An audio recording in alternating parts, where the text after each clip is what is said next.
안녕하세요. 사연 읽어주는 남녀입니다. 오늘도 와주셔서 감사드리며 그럼 오늘의 사연 바로 소개해드리겠습니다. 세상에 저같이 박복한 팔자도 없을 겁니다. 장녀로 태어나 17의 부모 잃고 동생들 살려보겠다고 아등바등 살았어요. 부모 대신이라고 저희 불쌍한 오남매를 챙기던 마을 이장한테 속아 셋째 넷째를 빼앗기고 9살 난 막둥이는 병에 걸려 죽었죠.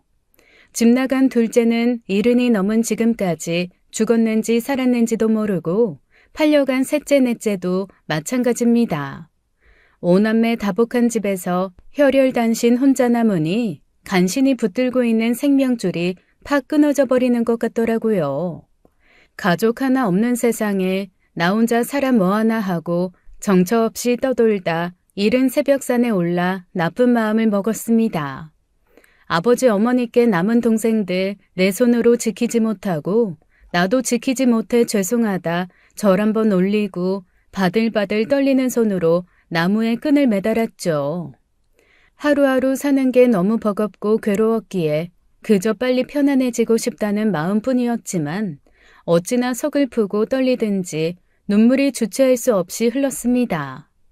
그렇게 흐느껴 울며 세상과 작별하려던 순간 누군가 황급히 달려와 저를 붙들었죠. 뭐 하는 거예요? 미쳤어요? 이거 놔요. 놓으라고요. 무슨 상관이에요? 다 압니다. 아무리 힘들어도 이건 아니에요. 그러면 안 돼요. 당신이 뭘 알아요? 내가 얼마나 힘든지, 뭐 때문에 이렇게까지 하는지 어떻게 아냐고요? 당신이 얼마나 힘든지는 몰라도 지금 이러면 하늘에 가서 뒤늦은 후회할 건 압니다. 죽어 아무것도 모른다고 쳐도 남은 가족들 심정은 어떨지 그건 생각 안 해요? 가족? 나는 가족 없어요. 내가 죽는다고 해서 슬퍼할 가족 없다고요. 이거 봐요! 가족 이야기에 흥분에 발악하는 제게 그 남자는 손찌검을 했고 저는 아찔한 아픔에 그제야 정신이 들었습니다. 그리고 그대로 주저앉아 엉엉 울었어요. 사실은 죽고 싶지 않았습니다. 너무 무서웠어요. 아버지, 어머니, 그리고 귀여운 막둥이 보러 간다고 생각해도 쉽지 않았습니다. 남자는 축축하게 젖은 낙엽더미 위에 주저앉아 우는 저를 말없이 안아 토닥여 주었고 저는 그렇게 알지도 못하는 남자의 품에 안겨 얼마나 울었는지 몰라요. 남자는 인근 마을에 살던 사람으로 이른 새벽부터 산에 나무를 하러 나왔다가 저를 발견한 거죠. 갈 곳도 남은 가족도 없다는 말에 남자는 일단 저를 자기 집으로 데려갔습니다. 남자가 사는 집은 그 당시에도 말도 못하게 허름한 산 아래 초가집이었어요. 제가 살던 마을은 마을 수건사업처럼 한뜻으로 3, 4년에 한 번은 이형을 교체하곤 했는데 남자의 집은 비가 오면 다 썩어 들어가는 지붕에서 썩은 물이 뚝뚝 흘러내릴 정도로 낡은 집이었죠. 남자는 홀어머니와 어린 동생들을 데리고 살던 6남매의 셋째였어요. 세상에 나만큼 박복하고 팔자 센 사람도 없을 거라고 했는데 남자의 집도 만만치 않았습니다. 알고 보니 장녀였던 남편의 첫째 누이가 남편한테 맞고 도망치기를 반복하다 스스로 목숨을 끊었고 그 충격으로 남자의 어머니는 평생 말을 잃고 살게 되었죠. 남은 가족의 심정이 어떨지 아느냐며 저를 나무라던 그 남자의 말이 이해가 되더군요. 저는 그 집에서 머물며 자연스레 제가 할 일을 찾아서 하기 시작했고 남자가 마을 일을 돕기 위해 집을 비우면 알아서 빨래하고 집안일을 하며 어머니와 남은 동생들을 챙겼습니다. 그렇게 우리는 누가 먼저 뭘 어떻게 하자는 말도 없이 부부가 되었고 남매를 낳아 살게 되었던 거죠. 세상의 절벽 끝까지 떠밀려 있던 제 인생은 남편을 만나 다시 안정을 되찾기 시작했어요. 비록 이형 하나 제때 갈지 못하는 가난한 형편이었지만 가족을 잃은 제게 아픈 홀어머니와 나이 어린 도련님과 아가씨는 짐이 아니라 복이었습니다. 그들을 챙기고 내 자식을 챙기는 바쁘고 정신없는 삶이 저를 이승에 꽉 붙들어 두었거든요. 그러고 보면 남편은 세상을 등지려 마음먹었을 때 부모님이 제게 보낸 천사가 아닌가 그런 생각도 했어요. 그만큼 남편은 성실하고 책임감 있는 사람인데다가 드물게 다정함까지 갖춘 너무 좋은 사람이었거든요. 책임져야 할 식구가 늘어나자 남편은 더욱 열심히 일을 했습니다. 그 돈으로 우리 첫째 딸이 초등학교에 갈 무렵에는 이영을 전부 내리고 양철 지붕으로 바꾸고 대대적인 보수도 했어요. 느리지만 우리 가족의 보금자리를 조금씩 바꾸어가며 가진 것 없어도 행복하던 시절이었습니다. 하지만 제 더럽고 사나운 팔자는 끝난 것이 아니었어요. 첫째가 9살 때 남편이 일하던 공장에서 기계에 빨려 들어가는 끔찍한 사고로 목숨을 잃었습니다. 남편의 동료들이 죽은 남편의 시신을 보지 못하게 안간힘을 써서 붙잡을 정도였죠. 그 뒤로 정신을 반쯤 놓고 살던 어느 날 꿈에서 죽은 남편을 보았어요. 이 사람아, 자네까지 이러면 우리 금주랑 호재는 어떻게 하라고. 자식 둘을 잃은 우리 어머니, 이제 당신밖에 없는 내 동생들, 자네가 책임져야지. 나는 자네만 믿어. 그날 밤 잠에서 깨 대체 나 혼자 이걸 어떻게 다 감당하고 사느냐고 남편을 원망하며 오열했고, 잠에서 깬 아이들이 울자 이제 속이 들어찬 도련님과 아가씨가 말없이 다독여 주었어요. 그러고 나니 정신이 좀 들더라고요. 나까지 잘못되면 이 남은 불쌍한 애들은 어떻게 하나, 우리 불쌍한 어머니는 내 손으로 보내드려야지 하면서요. 그 뒤로 어떻게 살았는지도 기억이 없습니다. 애들은 중학생, 고등학생인 도련님과 아가씨한테 맡기고 정말 닥치는 대로 일을 했어요. 도련님과 아가씨를 독립시키고 어머님도 편히 보내드린 뒤 내 자식까지 독립시키고 손주, 손녀까지 보니 어느덧 내 나이가 쉰의 작은 아파트 한 채가 남더군요. 참 그 어린 것들 책임지고 키운다고 치열하게 살았어요. 근데 그 팔자 어디 가나요? 이제 자식들에게 집만 되지 않으면 되겠다. 늘 그렇듯 나만 잘하면 된다. 그러고 살았는데 며느리가 생떼 같은 자식들 두고 그 젊은 나이에 백혈병으로 먼저 가버린 겁니다. 참 고운 애였는데 팔자 센 시험에 영향을 받아 그렇게 됐나 싶어 얼마나 한스럽던지요. 그리고 몇 년 뒤에는 또 첫째 딸이 사고로 허망하게 죽었죠. 동생의 남편의 며느리까지. 나 먼저 보낸 사람이 한둘은 아니었지만 자식 먼저 보낸 그 슬픔은 정말 말도 못하게 사람 억장을 무너뜨리더라고요. 그러고 싶어서 그런 게 아니라 정말 쌀 한 톨 넘기기 힘들 정도였고, 더는 살아 뭐하나 싶어 정말 그대로 그냥 죽자고 누워있다 뒤늦게 아들에게 발견돼 병원에 실려갔죠. 엄마, 정신 차려. 엄마 이러는 거 보고 누나가 얼마나 속상하겠어. 나는 생각 안 해? 엄마까지 잘못되면 나중에 누나 얼굴 어떻게 보라고.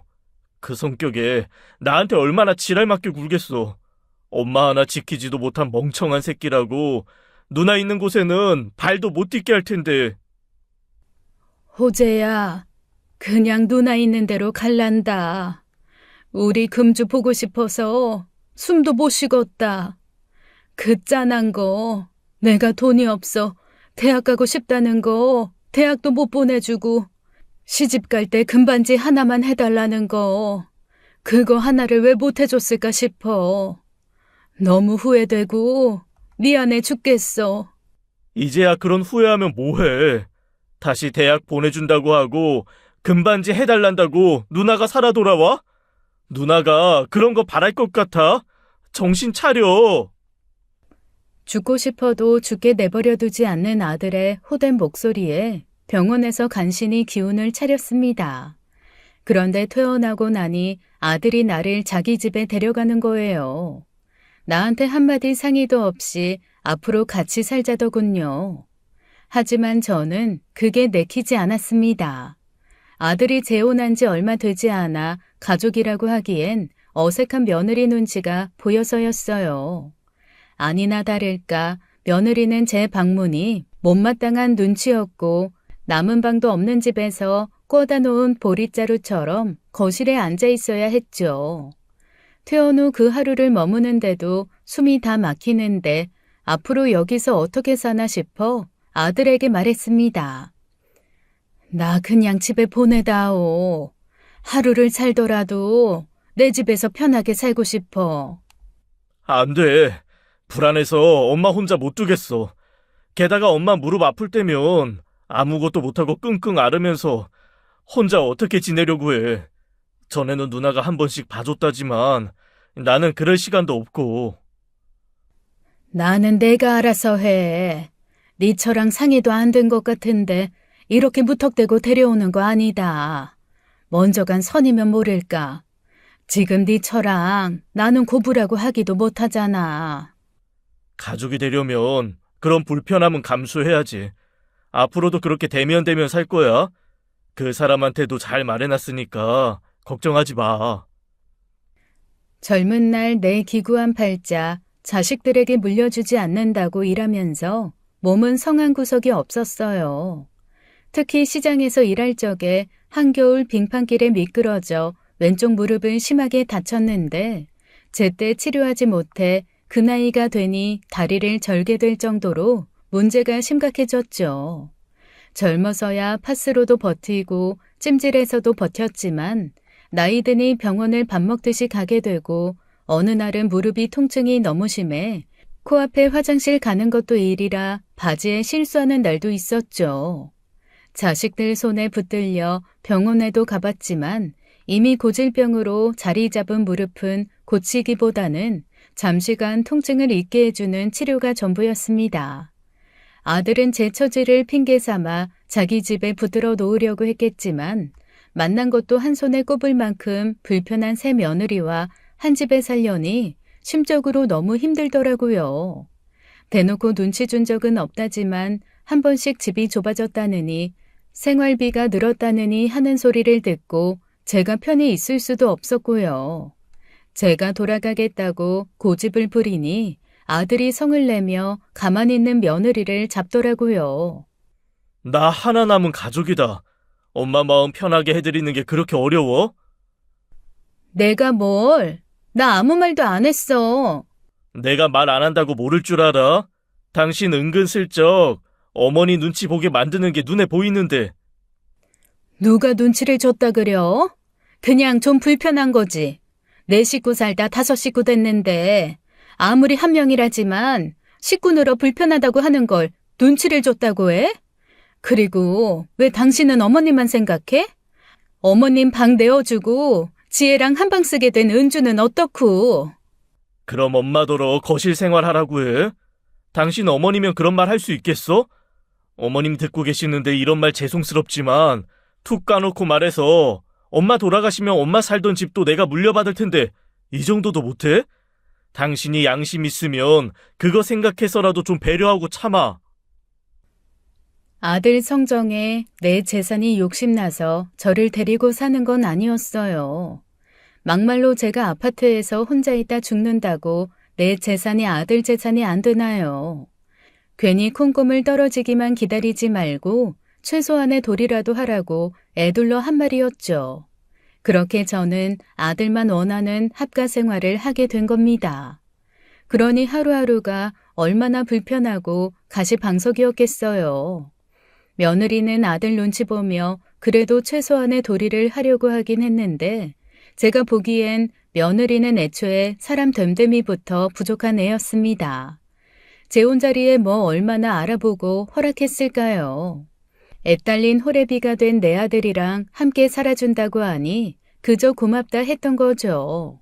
며느리도 딸 하나를 데리고 오긴 했지만 어쨌거나 내 친손녀에게도 새엄마가 생긴 거고요. 계모라 그게 좀 걸리긴 했지만 그래도 애한테는 엄마가 필요하고 그래야 아들도 마음 편히 바깥일을 할 수 있으니 반대할 이유가 없었던 겁니다. 근데 곁에서 지켜보니 며느리가 영 못됐더라고요. 아유, 누가 이렇게 휴지를 막 쓰는 거야. 땅에서 파면 휴지가 나오는 줄 아나. 전기요금은 또 왜 이렇게 나왔어? 세상에. 쌀이 벌써 떨어졌어? 산지 얼마나 됐다고. 내가 있는 자리에서 혼잣말하듯 그런 이야기라는데 누구 들으라고 하는 거겠습니까? 제가 휴지를 쓰면 얼마나 쓰고 전기를 쓰면 또 얼마나 썼겠어요. 소화가 안 돼 한 끼에 반 공기나 겨우 먹는 제가 또 쌀을 먹으면 얼마나 먹었겠냐고요. 이 나이에 며느리 눈치 보고 살려니 저라고 아들 집에서 얼마나 편했겠나요. 아들이 효도하겠다고 자기 마음 편하게 해달라고 그렇게 사정하니 모른 채 하려고 했지만 저한테도 한계가 있었습니다. 어지간하면 저한테 하는 소리야 모른 채 해버리면 그만이었는데 제가 진짜 참기 힘들었던 건 따로 있었어요. 며느리 그게 은근슬쩍 계모짓을 하는 겁니다. 아들 자식인 손녀와 자기가 데려온 딸을 차별하면서요. 자기 딸이 돈 달라고 할 때는 묻지도 않고 10,000원짜리를 척척 내어주면서 아들이 자기 딸한테 주라고 맡기고 간 용돈은 은근슬쩍 한두 장 뺏어주거나 꼭 한마디를 덧붙이더라고요. 용돈 좀 아껴 써라. 가뜩이나 집에 입이 늘어 빠듯한데 이렇게 매달 따박따박 용돈 타가야겠어? 엄머? 너 눈 똑바로 안 떠? 그렇게 쳐다보면 어쩔 건데. 하여간 싸가지 없게. 이걸로 다음 달까지 써. 또 달라고 하지 말고. 그렇게 아들이 딸 몫으로 준 돈의 절반도 안 되는 돈을 주면서 생색내는 거예요. 보다 못해 이건 아니다 싶어 한 소리 했죠. 호재가 지혜 주라고 5만 원을 줬는데 왜 지혜한테는 2만 원만 주냐? 네? 어머니, 이건 집안일이에요. 지혜가 돈을 허투루 써서 엄마로서 절제를 가르치는 건데 거기까지 어머니가 신경 쓰시는 건 좀 불편하네요. 지혜가 어렸을 때부터 용돈을 주면 자기가 다 쓰는 거 없이 모아다가 어버이날에 나까지 챙기던 애다. 용돈을 주면 얼마나 준다고 그거 못 아낀다고 애를 타박해. 어렸을 때랑 지금이 같나요? 요즘 애들 돈 얼마나 헤프게 쓰는지 알지도 못하시면서 그렇게 쉽게 말하시는 거 아니에요. 지혜가 헤프게 쓰는 건 모르겠고 매일같이 따박따박 돈 타가는 은주 보면 헤프게 쓴다는 건 알겠더라. 네? 은주는 문제집 산다고 가져가는 거고요. 허구날 그렇게 문제집은 사대는데 성적은 왜 그 모양인지. 어머니, 지금 뭐라고 하셨어요? 돈 가지고 먹을 거 가지고 치사하게 구는 것처럼 사람이 없어 보이는 것도 없다더라. 나중에 다 너한테 돌아갈 업보야. 너한테 안 돌아가면 네 자식한테 돌아가니 마음 곱게 써라. 어렸을 때 제 앞에서 재롱도 피우고 애교도 많았던 첫째 손녀는 제 엄마가 그렇게 되고 난 후 성격도 많이 변하고 표정도 어두워졌어요. 거기다 제 아들이 재혼하고 난 뒤에는 말문이 닫혔는데 집에서 말 한마디를 안 하더라고요. 그렇다고 우리 시어머니가 그랬던 것처럼 아예 말을 못하게 된 거면 어쩌나 싶었는데 그건 아니고 아무도 없을 때 제가 한마디씩 하면 대답은 잘하더라고요. 그러니 한시름 놓았지만 애가 마음의 문을 콱 닫아버린 것 같아 볼 때마다 어찌나 짠하던지요. 그런데 며느리가 계모짓을 하니 못마땅하고 화가 나는 거예요. 며느리는 보험회사 일을 다녔는데 보험왕도 하고 그럴 정도로 돈도 적잖이 벌었어요. 저한테도 영업해서 필요도 없는 보험 며느리 생각해서 들어주기도 했고요. 그런데 속보이게 자기 딸만 챙기고 첫째 손녀한테는 소홀히 하는 게 얼마나 괘씸하던지요. 학교 상담도 지 딸 상담만 가고 첫째 손녀는 바쁘다는 핑계로 담임도 안 만나보는 것 같더라고요. 바빠도 방에 들어가 자기 딸 교복은 잘도 찾아 목대까지 바득바득 밀어 빨아주면서 첫째 손녀 교복은 세탁기에 넣어 빨아주는 것조차도 안 하고요. 제가 그 집에 있으면서 하는 게 뭐가 있겠습니까? 가짜는 차별하는 며느리 보란 듯 첫째 손녀 더 챙기는 것밖에 없었죠. 손녀 교복 빨아주고 같이 앉아 밥 먹을 때마다 먹을 만한 반찬이 죄다 둘째 손녀한테 가 있는 거 첫째 손녀 앞으로 밀어주고 옮겨주고 저도 며느리 눈치 안 보고 할 거 다 하고 살기 시작한 거예요. 그러니 며느리도 열받았는지 전엔 은근슬쩍 주던 눈치도 대놓고 주기 시작하고 저도 대놓고 맞받아치기 시작하면서 집안 시끄러울 날이 잦았습니다. 어머니, 국이 너무 짜잖아요. 나물도 그렇고 무칠 때 소금 너무 많이 쓰시는 거 아니에요? 이게 짜다고? 아예 소금을 쓰지 말라고 하지 그러냐? 이 정도도 짜면 밖에서 밥은 어떻게 먹고 다녀? 제가 괜히 트집 잡는 것 같으세요? 짜다고요. 어머니만 드시는 것도 아닌데 이렇게 짜게 하면 어떡해요? 다른 식구들 생각은 안 하세요? 그러면 네가 아직 그러니? 뭐하러 늙은 시애미 구박까지 하며 밥을 하게 해? 제가 바쁘잖아요. 제가 바쁘니 어머니께서 대신 해주신다고 한 거 아니셨어요? 네가 하도 집에서 놀기만 한다고 눈치 주길래 그래서 한 거다. 누군 하고 싶어서 이 나이에 밥하고 있겠냐? 어머, 누가 들으면 오해해요. 제가 언제 어머니 눈치를 줬다고 그래요? 네가 모르는 것 같아서 밤마다 나중에 은주 저거한테 얹혀 살면서 똑같이 당해봐라 그렇게 기도하고 있다. 뭐라고요? 어머니, 지금 말 다 하셨어요? 다 못했다. 하려면 열흘밤을 새워도 못하지. 내가 이 나이 먹고 며느리 눈칫밥 먹고 살 줄 알았겠냐? 박복하다 못해 더러운 팔자라 그런지 별꼴을 다 보고 사는구나. 누가 박복하고 더러운 팔자인지 모르겠네요. 그렇게 누가 이기고 지고 할 것 없이 얼굴 붉히는 말들이 오가는 날들이 많았어요.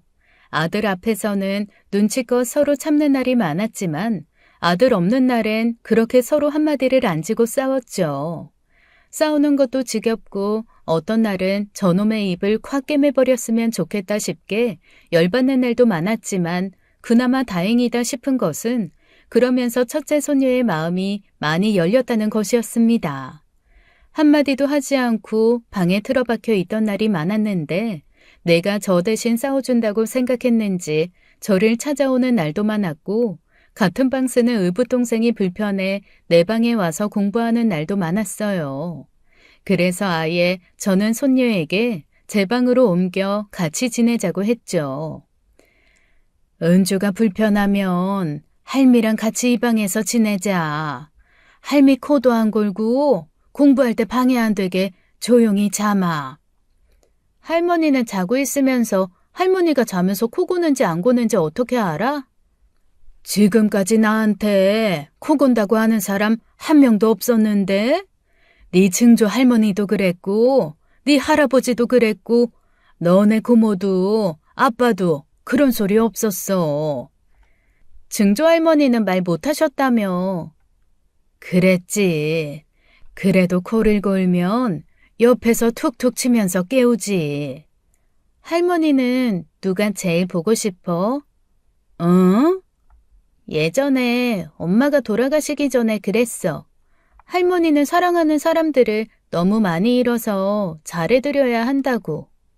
다 그립지. 다 보고 싶고.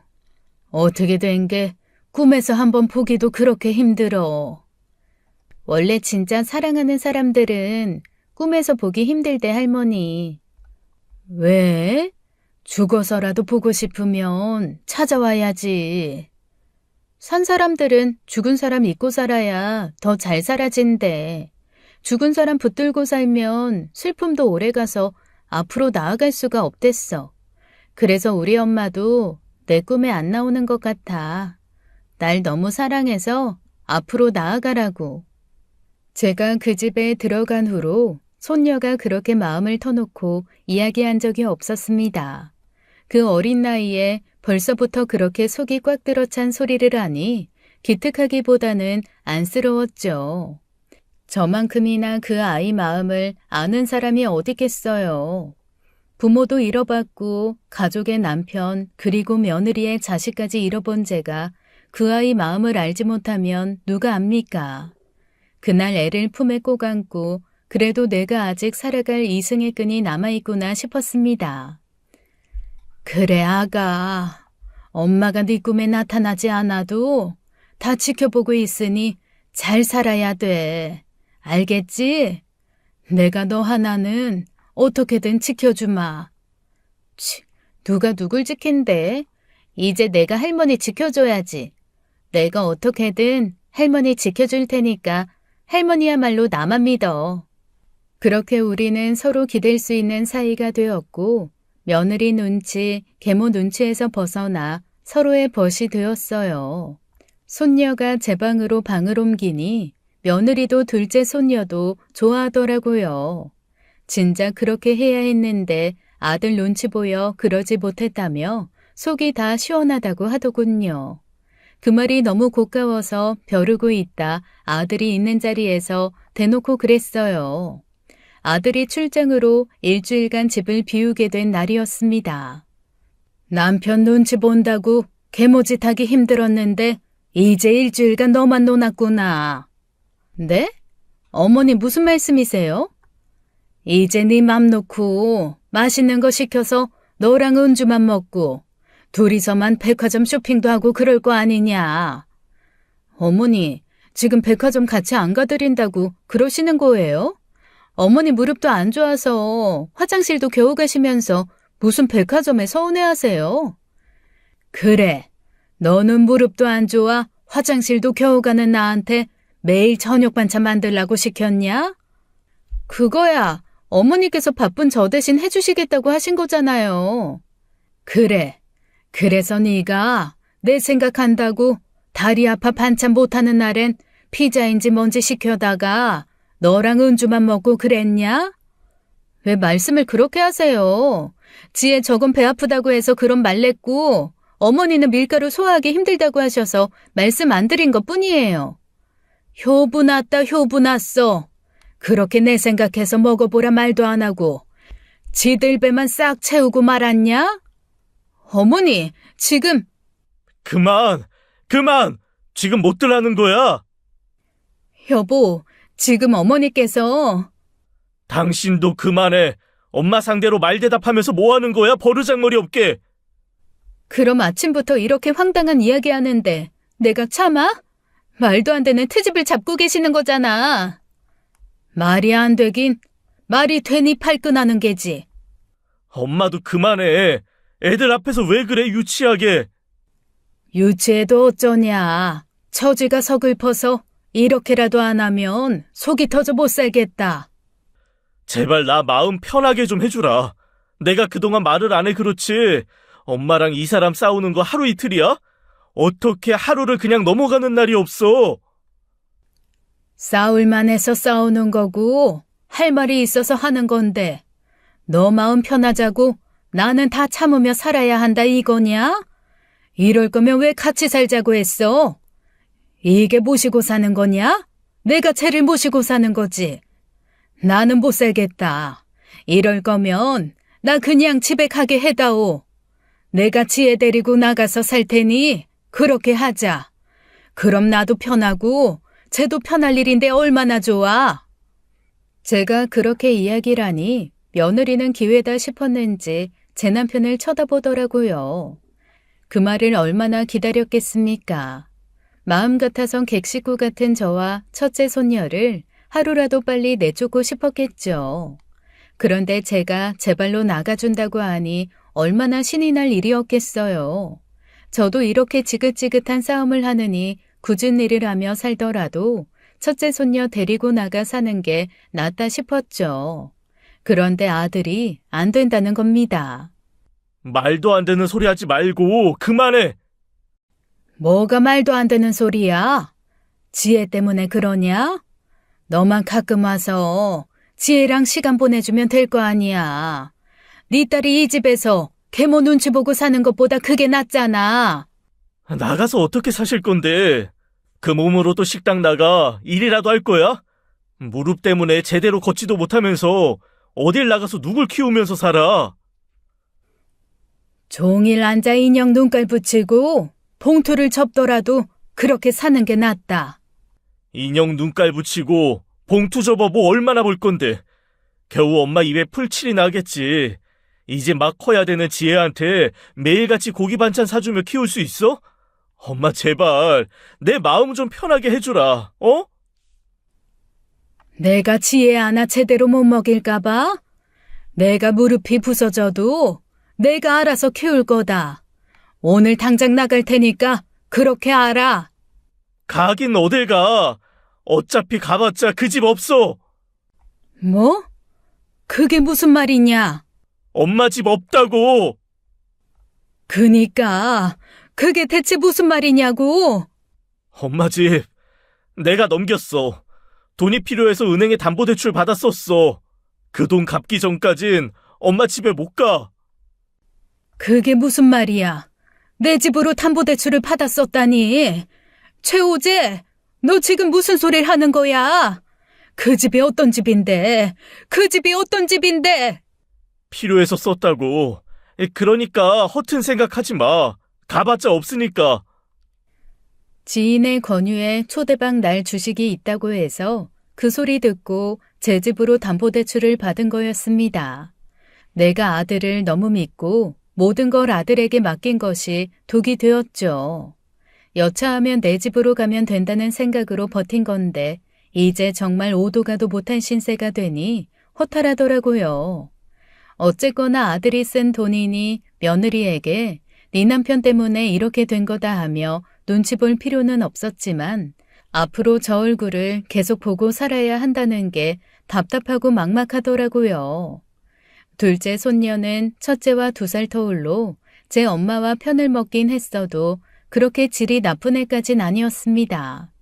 첫째 손녀 때문에 괜히 더 얄밉게 생각하는 일이 많았지만 제 엄마와 다르게 저와 지언니 눈치를 보곤 했거든요.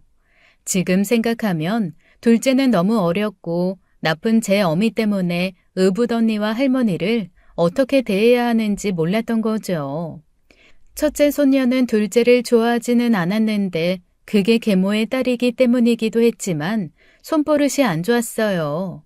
같은 방을 쓸 때에는 은근슬쩍 손녀의 물건에 손을 대었고 그것 때문에 싸우는 날도 많았거든요. 첫째 손녀가 아끼던 샤프를 가져다 쓰고 망가뜨리거나 친구에게 받은 선물을 가져다 잃어버리는 날도 있었고요.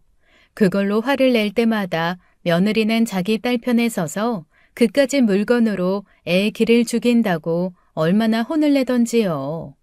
제가 한마디 얹으면 애들 교육하는 데 끼어들지 말라고 그날 밤 아들을 붙들고 눈물바람을 했어요. 며느리가 나한테 덤비는 거야 어떻게 바로 받아치겠는데 교육이라며 하는 소리에는 제가 끼어들기 애매한 것들이 많았죠.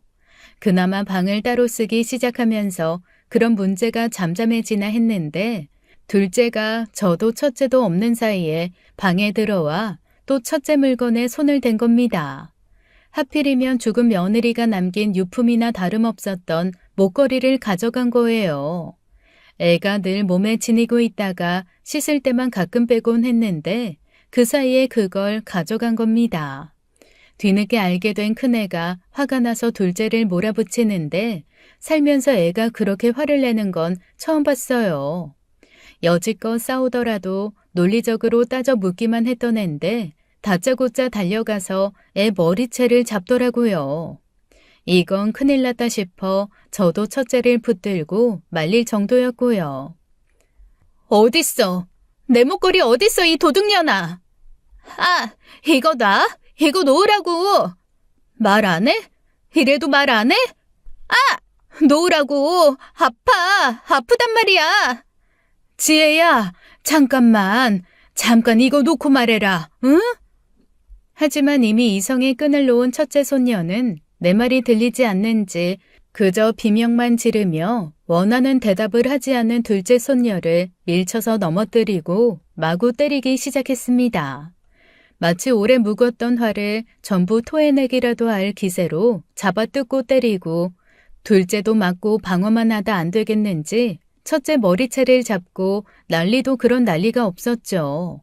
그러니 며느리가 그 광경을 보고 기함하며 달려온 것이죠. 이게 뭐 하는 짓이야? 최지혜, 당장 안 떨어져? 이거 놓으라고!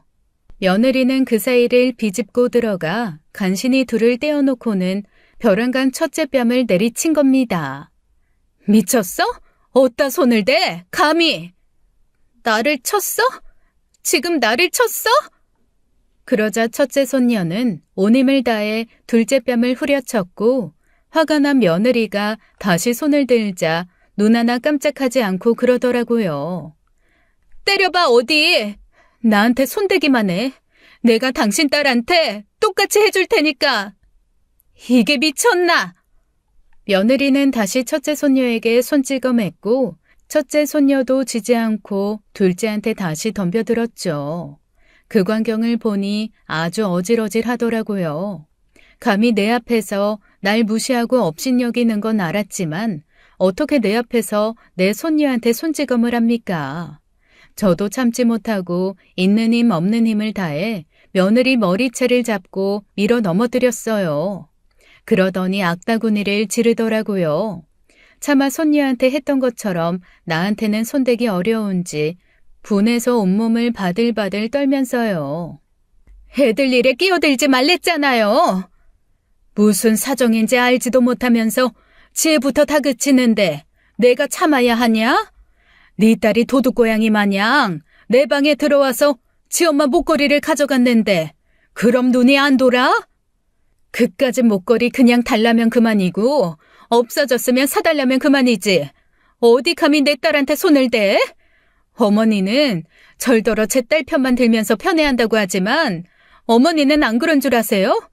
어머니도 지금 친손주라고 지혜만 싸고 돌고 있잖아요. 내가 너처럼 핏줄만 따져가며 그러는 줄 아냐? 나는 적어도 잘잘못은 따진다. 네가 하도 편애를 하기에 불쌍해서 내 손주 떡 하나 더 주는 거지. 내가 언제 은주를 편애했냐? 2살 차이 나더라도 용돈을 줄 때도 지혜 10,000원 주면 은주도 똑같이 10,000원 줬어. 너 없이 밥 챙겨 먹일 때도 너랑 달리 지혜 은주 차별 하나 없이 똑같이 고기 반찬 줬고. 은주, 내 말이 틀렸냐? 내가 너를 지혜랑 너를 특별히 차별해 대했어? 애 다그치지 마세요. 그렇게 윽박지르면 애가 솔직하게 말하겠어요? 너야말로 다그치지 말아라. 시어미를 우습게 알아도 정도가 있지. 어딜 감히 내 눈앞에서 손찌검이야? 은주 너, 언니 목걸이 어딨냐? 그냥 예뻐서 언니가 매일 하고 다니는 게 부러워서 한번 해보려고 가져왔다가 잊어버렸어요. 아무리 그래도 그렇지. 너는 네 엄마한테 말하면 그깟 목걸이야 얼마든지 살 수 있으면서 왜 네 언니 것을 탐내? 그거 언니 엄마 물건인지 알아 몰라? 그건 솔직히 몰랐어요. 그냥 언니가 어렸을 때부터 가지고 있는 소중한 물건이라고 생각했지. 그렇게 의미 있는 물건인진 진짜 몰랐어요. 얼른 네 언니한테 사과해. 뭘 사과를 해요? 오히려 사과를 받아야 할 만큼 맞은 애한테. 목걸이 돌려받으면 됐지 애 자존심까지 가져가야 직성이 풀리겠어요? 너 그게 애 망치는 길이야. 잘못한 걸 스스로 인정하고 반성하는 애한테 사과할 기회를 뺏어? 그러고도 네가 엄마냐? 내 딸 교육은 내가 알아서 해요. 어머니가 뭔데 거기까지 참견이에요? 그렇게 안타깝고 애달픈 첫째 손녀나 챙기세요. 그래, 나는 내 새끼 챙길 테니 너는 내 새끼한테 함부로 하지 말아라. 한 번만 더 지혜한테 손대면 나도 가만히 안 있을 줄 알아. 나도 아주 은주한테 똑같이 해줄 테니 말이다. 지금까지 며느리를 상대로 싸운 것이 하루 이틀 일도 아니었지만 그때만큼 화가 나고 열뻗치는 일도 없었어요. 내 집 날려 나를 이 꼴 만든 아들놈은 집에 있는 시간이 많지 않아 자기 딸이 어떤 대접을 받고 사는지 제대로 알 길도 없었어요. 제가 보기엔 거의 방치나 다름없이 돈을 벌어다 집에 가져다 주는 것만이 자기가 할 일이라고 생각하는 것 같았죠. 그래도 안쓰러운 마음은 있는지 가끔가다 저한테 몇십만 원씩 몰래 쥐어주면서 필요한 것 사시라 지혜한테 필요한 거 있으면 엄마가 도와줘라 그랬겠어요. 첫째한테 돈 한 푼 쓰기 싫어했던 며느리는 애가 대학 갈 때도 대놓고 핀잔을 주었습니다. 집 가까운 대학 다니면서 아르바이트로 학비에 보탬이 되지는 못할 망정 집이랑 먼 대학에 붙었다고요. 좋은 대학 붙었으면 축하한다고 맛있는 음식이나 먹이면서 축하할 일이지 그 성정 어디 가겠습니까? 첫째 손녀 입장에서는 얼마나 집을 떠나고 싶었겠어요.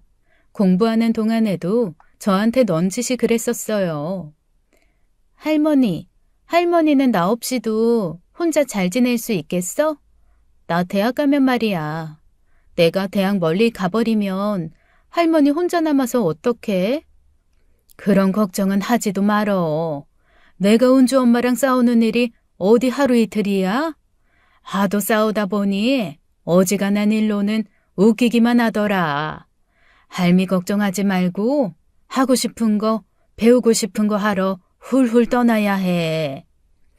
그래도 자주 뵈러 올게. 내가 얼른 빨리 공부해서 좋은 직장 잡아야 할머니 데리고 나오지. 뭐? 무슨 말이야? 얼른 직장 잡아서 돈 벌어서 시집 가야지. 시집 가더라도 나는 할머니 데리고 갈 거야. 그러니까 할머니 조금만 참아. 내가 공부 진짜 열심히 해서 돈 많이 주는 회사 들어갈 거니까. 그땐 우리 둘이 살면서 먹고 싶은 것도 다 먹고 눈치 보지 말고 살자. 내가 할머니 무릎도 고쳐주고 좋은 데 많이 데리고 다닐게. 말만 들어도 좋다. 먹지 않아도 배가 부른 것 같네. 그렇게 첫째 손녀는 타지로 대학에 갔고 머자나 둘째는 같은 지역의 대학에 붙게 되었죠. 둘째야 집에서 통학한다지만 대학생이 되니 이런저런 이유로 집을 비우는 일도 많아져 결국 그 집에서 며느리랑 같이 있는 시간이 늘어 그것도 곤욕이라면 곤욕이었습니다. 보험 왕까지 하던 며느리는 집에서 쉰 지 오래되었고 이젠 집에서 편히 쉬고 싶다며 살림만 하고 있었어요. 애들이 없으니 이게 문제다 싶더라고요. 그렇다고 같이 살자던 첫째 손녀 약속을 기대하자니 그것도 염치가 없고 그 지긋지긋하게 지겨운 며느리와의 합가 생활 내가 죽어야 끝이 나겠구나 싶었는데 황당하고 허망하게도 내 아들이 죽고 나서야 끝났습니다. 회식하고 돌아오던 늦은 밤 대리기사의 졸음운전으로 사고가 난 거예요. 소식을 듣고 무릎이 아픈 줄도 모르고 뛰어갔을 때 이미 제가 목을 놓아 울어도 꿈쩍 않는 아들이 기다리고 있었죠. 내 더러운 팔자가 딸에서 끝나는 줄만 알았는데 결국 내 팔자가 아들까지 먼저 보내고 만 겁니다. 내가 대체 전생에 무슨 죄를 지었길래 어떻게 하나같이 내 곁에 머물렀던 가족은 날 그렇게 허망하게 떠나는지 신이 있다면 붙들어 놓고 묻고 싶더라고요. 내가 당신한테 무슨 죄가 있어 자식 장례를 둘이나 치르게 하느냐고 앞으로 뭐가 더 남았냐고요. 차라리 나를 데려가시라고 왜 죽고 싶었던 나를 번번이 이승에 붙들어 놓고 그 꼴을 보고 살게 하는지 말입니다. 시간이 어떻게 갔는지 그때 기억은 거의 없어요. 정신 차리고 보니 내 아들이 항아리 속 한 줌의 재가 되어 나왔습니다. 환히 웃던 사진과 함께 납골당 구석에 자리를 잡아 영면하게 되었죠. 그때 기억나는 거라곤 먼저 간 며느리와 함께 두자던 저의 말에 질색하던 며느리의 표정이었어요. 그래도 어떻게 양보해서 딸과 같은 곳에 두는 것까진 합의를 해서 지금은 딸과 나란히 있죠. 그렇게 집에 돌아와 밤이 되건 낮이 되건 그저 잠만 자다 시간을 보냈습니다. 한 번도 제 방문을 먼저 두드려 들어온 적이 없던 며느리가 저를 부르더라고요. 이젠 앞으로 어떻게 할 거냐고요. 그렇습니다. 이제 아들도 없는 마당에 며느리한테 계속 신세를 질 수도 없고 저도 제 나름대로 살 길을 찾아야 했어요. 하지만 이미 아들한테 유일한 재산이었던 아파트마저 져버린 터라 갈 곳도 없었죠. 마음 같아선 아쉬운 소리는 일절 하고 싶지 않았습니다. 하지만 어쨌거나 며느리랑 연을 끊고 알아서 살기 위해선 얼마간의 도움은 필요했어요. 방 구할 돈이라도 내다오. 당분간은 나도 남은 예금이 있으니 그걸로 살고 일거리를 찾아보련다. 방세 구할 돈이라뇨. 어머니, 제가 그럴 돈이 어딨어요? 제가 묻는 건 언제 나가실 거냐는 거예요, 언제. 저도 더는 이 집에서 살고 싶지 않아서 이사할 거라서요. 그럼 한 푼도 없이 날더러 갑자기 어딜 가라는 거야. 내 앞으로 들어온 호재 부조금 그거라도 다오. 얼마 되지 않더라도 그거라도 보태서 어떻게든 하마. 네? 참나 어이가 없어서. 어머니, 어떻게 그 돈을 달라고 말씀하세요? 아들 잡아본 돈으로 사시겠다 이 말씀이세요? 뭐? 아들 잡아본 돈? 너 어디서 그딴 말을 해? 내 말이 틀렸어요? 팔자 사납다 더럽다 입버릇처럼 그딴 소리나 하고 사시니까 자식들을 둘이나 먼저 보내시죠. 그래놓고 양심도 없이 그 돈을 달라고 하세요? 나라고 그 돈 받아 쓰고 싶어서 그러냐? 그러면 날더러 어떻게 하라고? 내가 왜 너한테 아쉬운 소리를 하는데. 호재 그게 내 아파트만 가지고 있었어도 내가 뒤도 안 돌아보고 나왔어. 그만한 돈까진 아니어도 사람 숨통을 열어줘야지. 너야말로 사람이 어떻게 그러냐. 그럼 날더러 갈 곳도 없이 그냥 나가 살라 이거야? 어머니 아들이 잃은 돈을 왜 저한테 그러세요? 제가 그 돈 주식에 말아먹으라고 시켰어요? 저는요, 그깟 주식으로 돈 벌어오는 것보다 그 집 그대로 두고 어머니랑 지혜 빨리 나가버렸으면 더 좋았어요. 호재 씨가 제멋대로 그러서 버린 일을 왜 날더러 책임지라는 거예요? 됐고요. 긴 말하기 싫으니까 빨리 나가주세요. 지혜를 찾아가든지 뭐 친구라도 있을 거 아니에요. 못된 것. 너 아주 벌 받을 거다. 나중에 은주 결혼하면 사위한테 똑같이 당해봐라. 그때 돼서야 나한테 미안하다 잘못했었다. 뒤늦은 후회할 거야. 그렇게 쏘아붙이고 방에 들어와 놓는데 서러워 혼났습니다. 아들도 없이 이제 진짜 버려지는 신세가 됐구나. 다른 사람도 아니고 내가 저것한테 버려지는 비참한 신세가 됐다니 하고요. 그날 밤 열이 펄펄 끓어올라 죽는 줄 알았습니다. 스트레스가 독이 됐는지 몸살이 나서 밤새 끙끙 앓았어요. 그런데 다음날 며느리가 대뜸 문을 열고 들어와선 갈 곳이 있으니 나오라고 하더라고요. 갑자기 아침부터 어딜 가느냐, 몸이 아파 움직일 수 없다고 하니 첫째 손녀한테 보내준다는 거예요. 움직이지 못하는 저를 둘째 시켜 부축까지 하게 해서 기어이 방에서 끌고 나오는 겁니다. 손녀한테 짐이 되고 싶진 않았지만 며느리 눈치 보고 사느니 당분간이라도 첫째랑 있어야겠다 싶어 힘겹게 몸을 일으킨 것이었죠. 저게 나랑 한시도 붙어 있고 싶지 않아 빨리 치우려는 거구나 싶어 괘씸하기는 했지만 제가 할 수 있는 것이 없었어요. 그렇게 며느리 차에 타서 뒷좌석에서 누워서 한참을 앓고 있던 중 차가 멈췄죠. 지혜한테 보내준다더니 웬 인적 드문 시골길인 거예요. 은주야, 할머니 부축해서 내려드려. 그렇게 둘째 손녀의 부축을 받아 나와 보니 다 쓰러져가는 허름한 시골집이 있더라고요. 한눈에 봐도 사람이 산 지 한참은 되어 보이는 버려진 집이었어요. 며느리는 둘째에게 시켜 나를 그 방에 넣어놓고는 트렁크에서 몇 가지 짐을 꺼내놓고는 그러더라고요. 이게 제가 어머니랑 그간 산정을 생각해서 할 수 있는 최소한의 도리네요. 원망은 마세요. 우리가 언제 마음 챙기고 나누던 사이였나요? 이 정도면 할 만큼 한 것 같으니 이제 알아서 각자 살 길 갑시다. 가자, 은주야. 엄마, 할머니만 여기 두고 가게? 여기 집이 좀... 할머니 지금 아픈데. 걱정 마라. 자식 먼저 앞세운 자식 잡아먹은 부모는 기와집에 살든 판자촌에 살든 다 똑같다더라. 저분 처지에 이 정도면 궁궐이지. 얼른 타. 그래도 기가 막혀 말도 못하고 쳐다보는 저를 며느리는 쌩안이 돌아서 가버렸어요. 엉거주춤 어찌할 바를 모르고 섰던 둘째 손녀가 꾸벅 인사하더니만 둘이 차를 타고 사라지더라고요.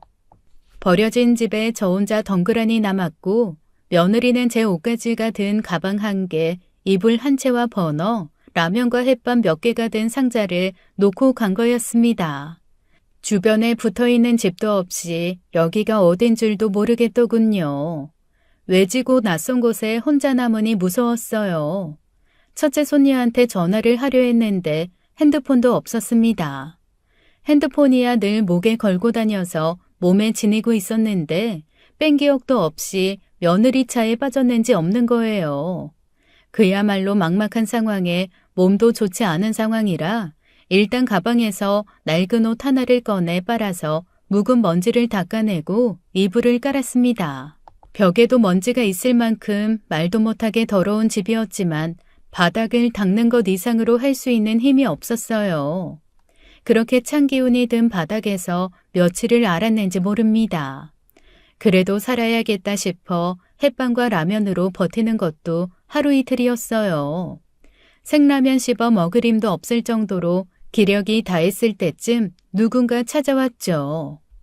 어머, 정말 이 집에 누가 있네? 할머니 누구세요? 간신히 정신을 차리고 보니 여자들이 저를 보고 있는 거예요. 한 사람은 여기 사람도 아닌 것 같은 게 동남아에서 온 사람 같더라고요.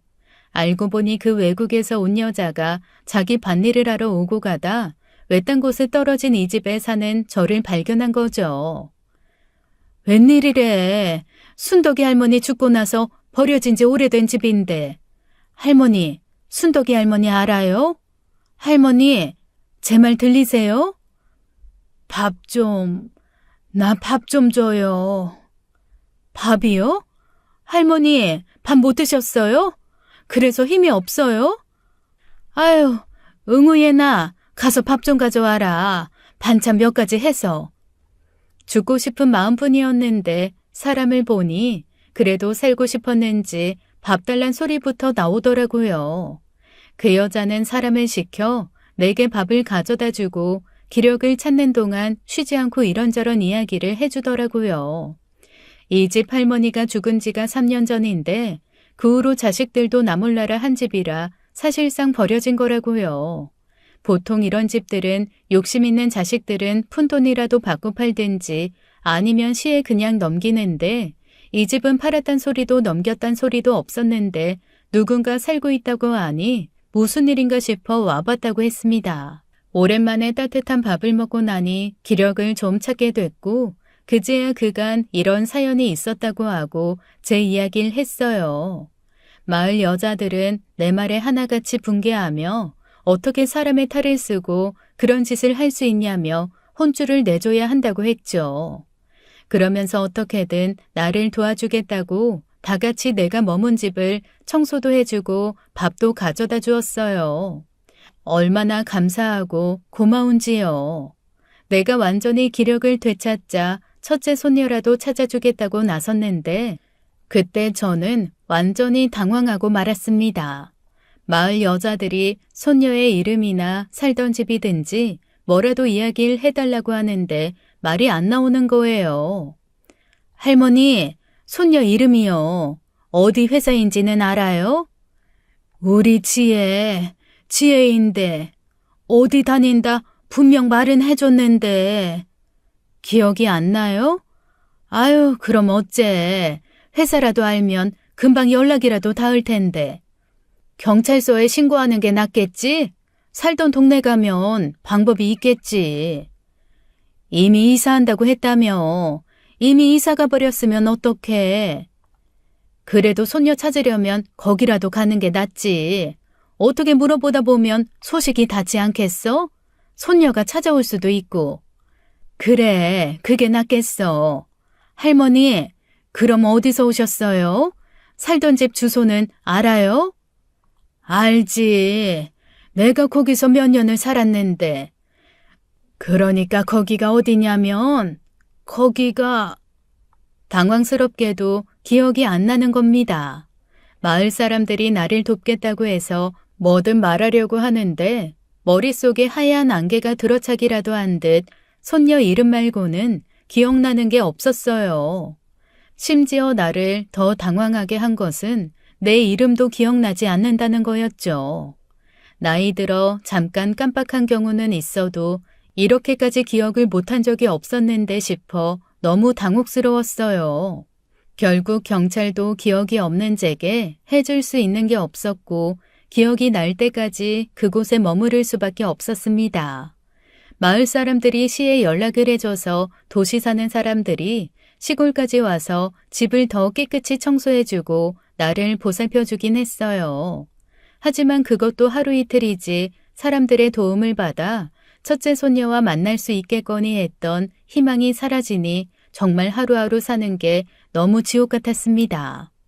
자식도 잃고 며느리였던 사람에게 버려진 데다가 그나마 하나밖에 없는 피부치인 첫째 손녀와도 생이별하게 되었으니 이보다 더한 팔자가 어딨겠어요.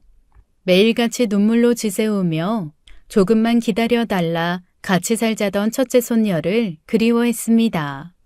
몸이 빠르게 쇠약해졌고 이제 마을 사람들이 뭘 가져다 줘도 입에 대는 것조차 힘겨워졌어요. 거기다 날 돕겠다고 드나든 사람들에게서 코로나까지 옮아 며칠간 사경을 헤매기도 했고요. 이제 정말 한계다 싶으니 첫째 손녀가 더욱더 사무치게 그리웠습니다. 죽으면 그동안 날 먼저 떠난 그리운 사람들을 만나기야 하겠지만 그 전에 내 어여쁜 강아지 내 새끼 한 번만 보고 죽었으면 싶었어요.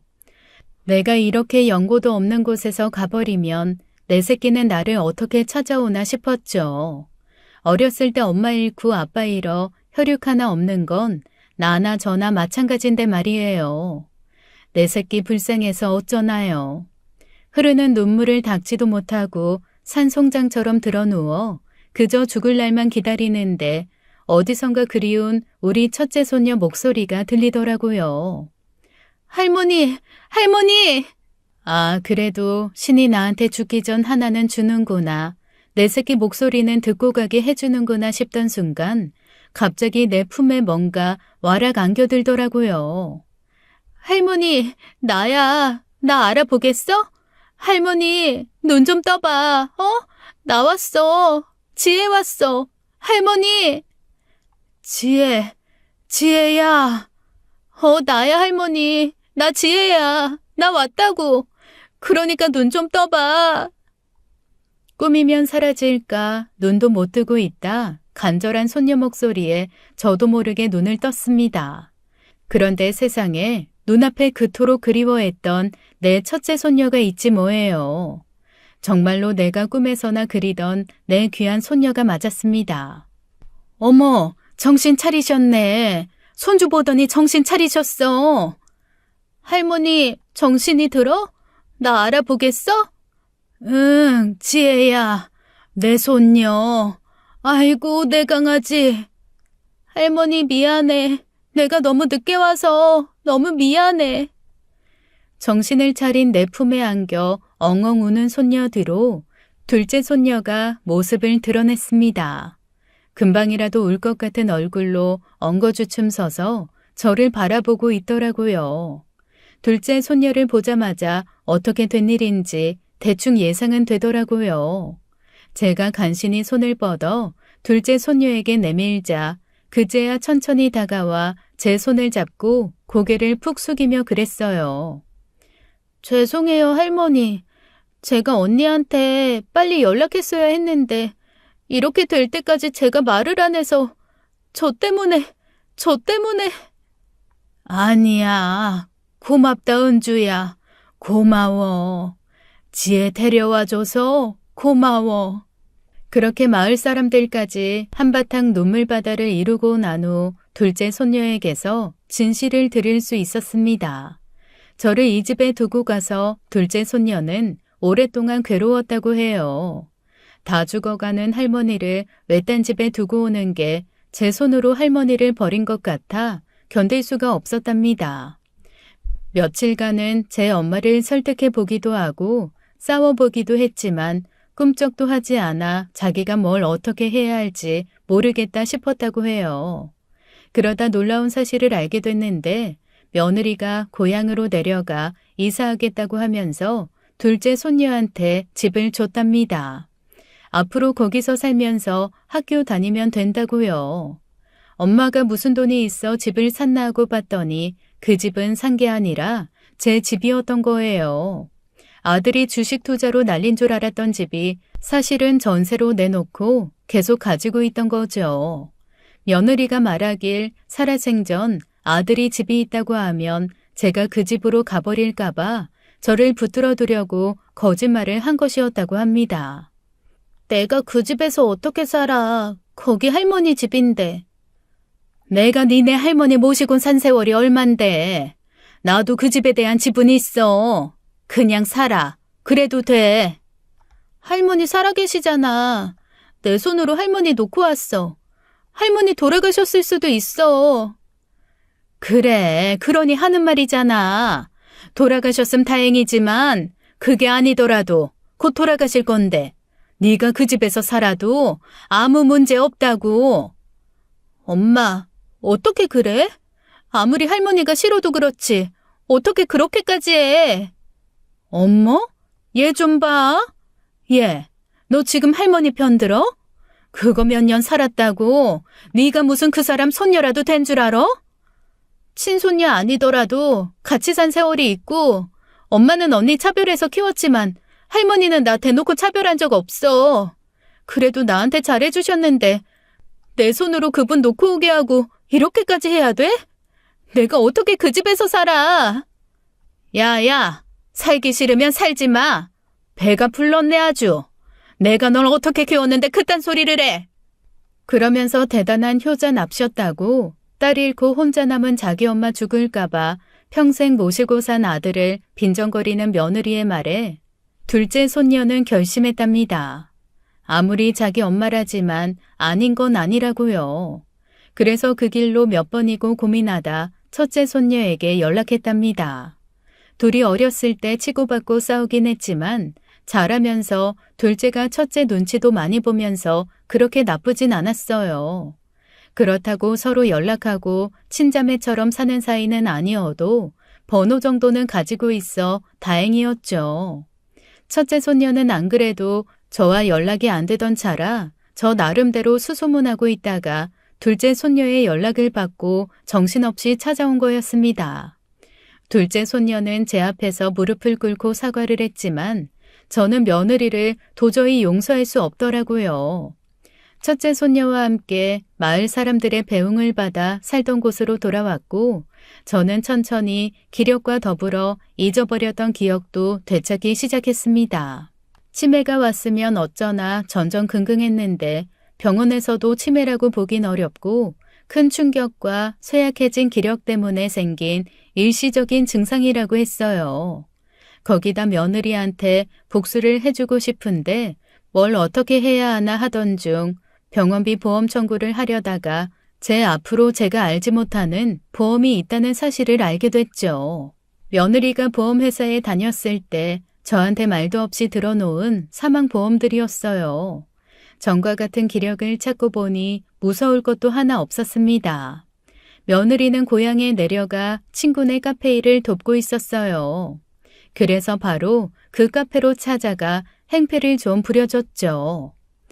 아주 살판났구나. 아니 뭐야? 여긴 어떻게 살아? 아니 왔어요? 왜?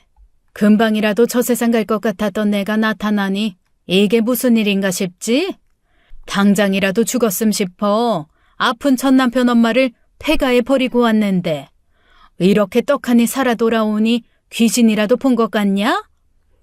어머니, 손님들도 계신데 무슨 말씀을.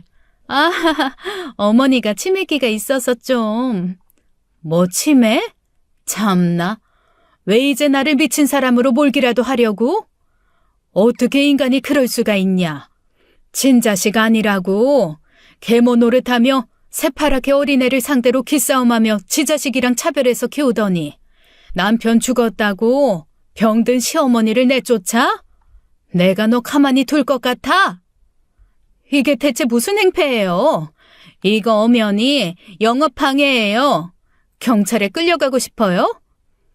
경찰 좋아하는 것 같으니 내가 너 경찰서 구경 한번 시켜주마.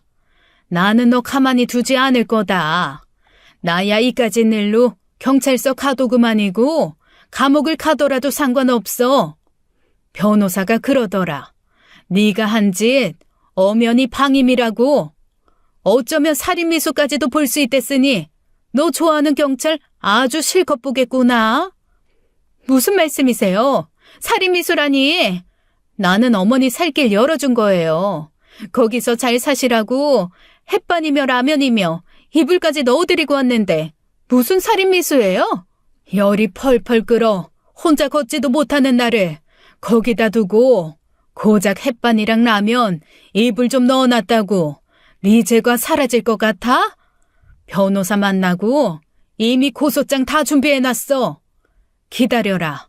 내가 아주 지옥 끝까지 쫓아가서 복수해 줄 테니. 자, 잠깐만요, 어머니. 잠깐만요. 오해가 있으신가 본데 우리는 이제 남이에요.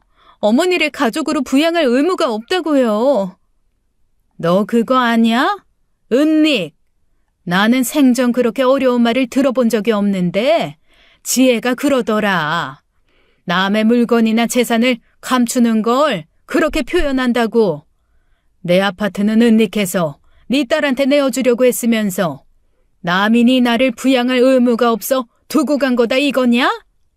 그건 몰랐던 거죠. 그 사람 가고 나서 나중에야. 은주 말이 그게 아니던데. 내 아들이 설득해서 그 집 월세 받아 써먹고 있었다던데. 그럼 이건 어떠냐? 내가 며칠 전에 아주 재밌는 걸 봤다. 내 앞으로 내가 모르던 사망보험금이 3개나 있더란 말이야. 네? 그건 어머니가 들어주신 거잖아요. 내가? 내가 대체 뭐 때문에 내가 죽어서 너한테 보험금이 가는 사망보험을 3개나 들어주겠냐? 우리 지혜 앞으로 해놨으면 또 모르겠다. 참 사람이 무섭다 하지만 너처럼 무서운 애는 또 처음 본다. 나를 그 폐가에 버리고 오면서 내가 죽기를 또 얼마나 바랬겠냐. 너 그러는 거 아니다. 그 죄를 다 어떻게 받으려고 그래? 은주 보기 부끄럽지도 않어? 나가세요. 일단 나가서 말씀하세요. 그쯤 되니 주변 사람들의 이목이 쏠려 수군대기 바빴습니다. 알만한 사람들한테는 소문도 다 나겠죠. 나이 들어 고향에서 살고 싶다던 그 바람이 제대로 실현되련지는 모르겠지만 모르긴 몰라도 좋은 소리 듣고 살긴 힘들게 됐겠죠. 그만하면 됐다 싶어 홀가분한 마음으로 돌아오니 손녀는 손녀대로 준비한 게 많더라고요.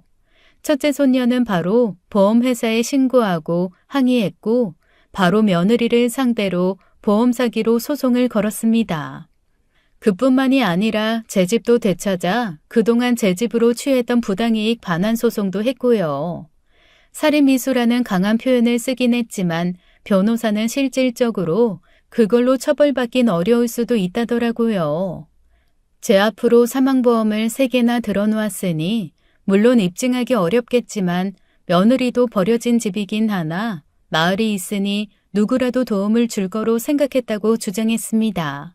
얼마간 버틸 수 있게 먹을 걸 두고 왔으니 죽이려고 볼 순 없다고요. 실형을 살게 되면 그것도 좋겠지만 운 좋게 집행유예나 벌금으로 끝난다고 해도 미련은 없습니다.